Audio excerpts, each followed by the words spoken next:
Uniform civil code का मतलब है भारत में एक समान कानून का होना, चाहे वह किसी भी धर्म, जाति या समुदाय का क्यों ना हो।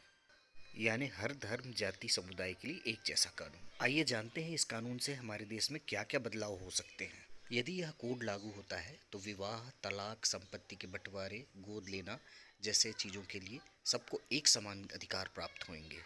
आइए जानते हैं विस्तृत से। लड़कियों की शादी की उम्र एक समान हो जाएगी, अर्थात यदि हिंदू 18 साल में लड़कियों की शादी होती है तो सारे धर्म वाले लोगों को 18 साल की उम्र में ही शादी करनी होगी लड़कियों की। जैसे मुस्लिम समाज में 15 वर्ष की उम्र में भी शादी हो जाती है, वो मान्य नहीं रहेगा। या ये भी मान लीजिए कि लड़कियों को कम से कम ग्रेजुएशन करने का मौका तो मिल ही जाएगा शादी से पहले।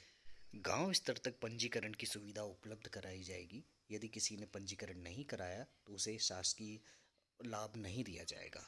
पति और पत्नी को एक समान तलाक के अधिकार प्राप्त हो जाएंगे और बिना तलाक के एक से ज़्यादा शादी पर भी प्रतिबंध लग जाएगा।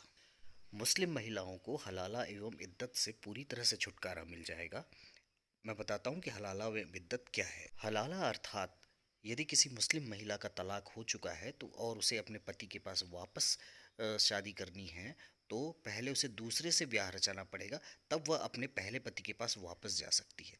इस कानून से पूरी तरह से छुटकारा मिल जाएगा। और इद्दत का अर्थ ये है कि यदि किसी मुस्लिम महिला का तलाक या उसके पति की मृत्यु हो जाती है तो वो एक निश्चित समय के पश्चात ही विवाह कर सकती है। इस पर भी पूरी तरह से रोक लग जाएगी।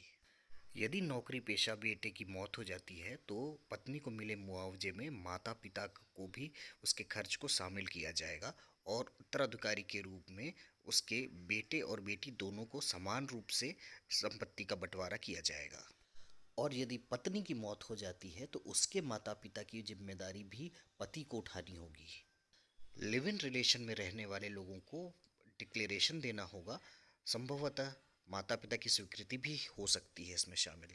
पति और पत्नी में अनबन होने पर उसके बच्चे की जिम्मेदारी दादा दादी या नाना नानी में से किसी एक को दी जा सकती है। परिवार नियोजन से संबंधी कानून भी लागू किया जाएगा। आप इस कानून के समर्थन में हैं या विरोध में हैं, कमेंट्स करके मुझे ज़रूर बताएं।